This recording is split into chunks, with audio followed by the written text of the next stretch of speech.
मुझे मेरे पिता से मिला दो। डिस्क्लेमर। ये फरियाद है एक बेटी की जो अपने पिता से अपना अधिकार लेना चाहती है। उसका दावा है कि डॉक्टर जयदीप गांधी उसके वास्तविक पिता हैं।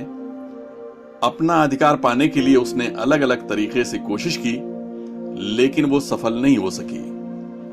मुंबई पुलिस महाराष्ट्र महिला आयोग के बाद अब उसने अदालत की शरण में जाने का मन बना लिया है। इस समाचार को दिखाकर प्रेस 9 न्यूज का उद्देश्य किसी के दिल को दुखाना या फिर उसकी इज्जत को उछालना कदापि नहीं है। इसीलिए इस स्टोरी में पीड़ित और उसकी मां के नाम बदल दिए गए हैं। संपादक प्रेस 9 न्यूज। मुझे मेरा अधिकार चाहिए। मैं अपना अधिकार पाने के लिए किसी भी हद तक जा सकती हूं। डॉक्टर गांधी मेरे पिता हैं और उन्हें यह हक मुझे देना चाहिए। ये वाक्य हैं सौम्या के। सौम्या की मां कविता जोशी कहती हैं, सौम्या श्री जोशी की बेटी नहीं है, वो डॉक्टर गांधी की बेटी है। डीएनए में यह साबित हो गया है। मुझे डॉक्टर गांधी द्वारा ऊंची ऊंची पहचान की धमकी दी गई। मुझे 200% विश्वास है कि सौम्या डॉक्टर गांधी की बेटी है। सौम्या की जिद पर उसकी मां ने उसके पिता श्री जोशी और सौम्या का डीएनए टेस्ट करा दिया और जिसका उन्हें विश्वास था, रिपोर्ट में वही सामने आया।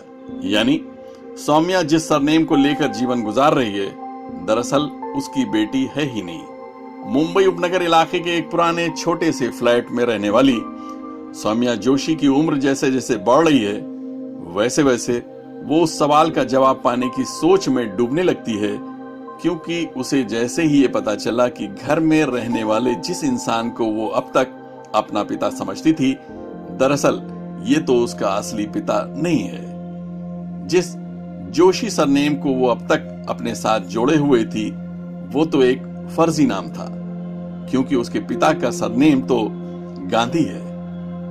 सौम्या बताती हैं कि जब उनकी मां ने ये जानकारी उन्हें दी तो उन्हें पहले तो बहुत बुरा लगा, लेकिन अब डीएनए की रिपोर्ट ने उसके शक को दूर कर दिया है।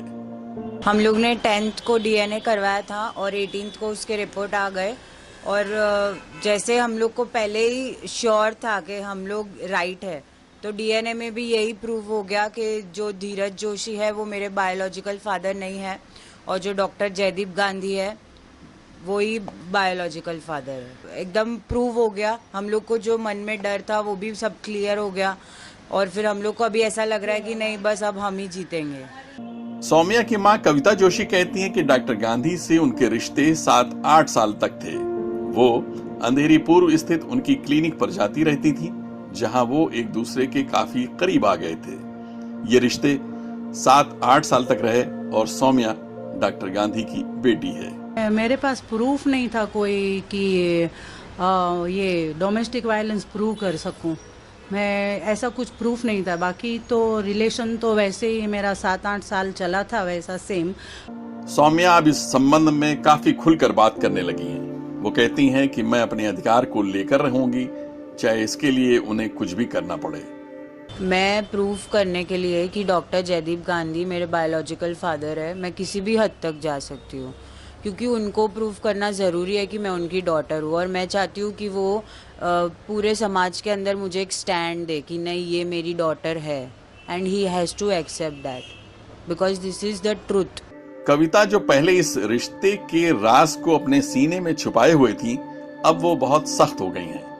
वो कहती हैं कि दुनिया उन्हें चाहे जो कहे, लेकिन वो अपनी बेटी को उसका हक दिलाकर रहेंगी। डीएनए की रिपोर्ट ने उनके विश्वास को और भी पक्का कर दिया है। कॉन्फिडेंस था ही, मगर अभी प्रूव ही हो गया कि ये इसकी बेटी नहीं है और बाकी तो मेरा कुछ और था नहीं कभी। तो 100% 200% उसकी ही वो बेटी है। अभी यही प्रूव हो गया। वो जो मेरे को जब जरूर पड़ी तो वो मैं कहा, और उसने जो वादा किया तो उसके हिसाब से उसने केयर भी की है, तो मैं चुप बैठी। फिर मैंने जब वो बड़ी हुई तब मैंने उसको बोला कि आपको अभी बड़ी हुई कॉलेज आएगी तो आपको कुछ अच्छा उसको दीजिए।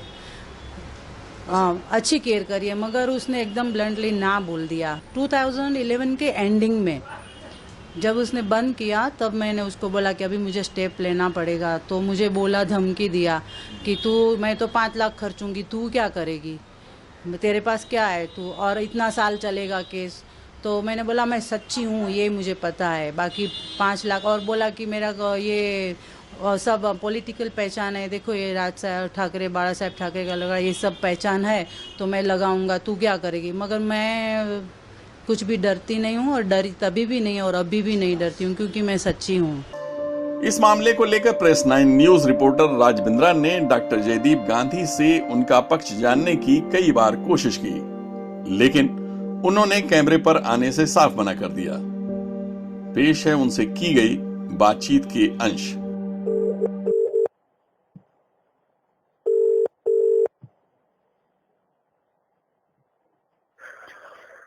हेलो। यस। या doctor Gandhi, good evening sir. कौन बोल रहा है? या दिस इज राज सिंह बिंद्रा। कल बात हुई थी ना हमारी। मिस्टर बिंद्रा, हाँ बोलिए बोलिए। How are you sir? I was expecting your call, then I said I will give you a buzz then, because you said you'll be giving me a call today. No, I did not say that. I was busy with my family health problem. I am still busy. I told you. You are still busy. अच्छा, नहीं तो फिर हम लोग story डाल देते हैं, क्योंकि हम लोग का वो खत्म हो चुका है। आप कौन सा चैनल रिप्रेजेंट कर रहे हैं? प्रेस 9 न्यूज है सर हमारा, प्रेस 9 न्यूज। Press 9 news. अभी देखो मिस्टर बिंद्रा, ऐसा है। Yes sir. I hope you have gone through the story. Yeah, we know everything. Exactly. Yeah. अभी now we wanted your side also. That's the reason we wanted to complete the story. My side is very clear. Okay. कि judicial order I have received. I don't know whether you have seen that or not. Which one? Judicial order आपने देखा है? Judicial order also we know that domestic violence का डाला था उन्होंने। Yes. That is very clearly said कि there is nothing in the story. Now the story is we have been contacted through the daughter Kavya Joshi. She was saying that your is biological father, her biological father. So that is the reason we were trying to contact you, because they have put up papers and all in the police station and the Mahila Ayog. Police station में मैंने मेरा we visited the senior also and the ACP also regarding this matter. Yeah. We have gone through all the legal channels. I have given my statement in police station. Okay. And they have noted it, and I have got judicial order with me. Fine. And my lawyer is proceeding with defamation suit on a serious note. Yeah? On a serious note, your lawyer is proceeding. Fine, we'll put up this from your side. No problem. ठीक है, आप देख लीजिएगा, आप news में डालने के पहले देख लीजिएगा, क्योंकि there is no proof at all and कुछ भी बात कर रहे हैं, and I am going ahead with the defamation suit. आपके लॉयर से बात हो सकेगी? आपके जो लॉयर है उनसे बात हो सकेगी? उनका नंबर मिल सकेगा? I will talk to my lawyer. If he decides, he will talk. If he feels like, he will call you.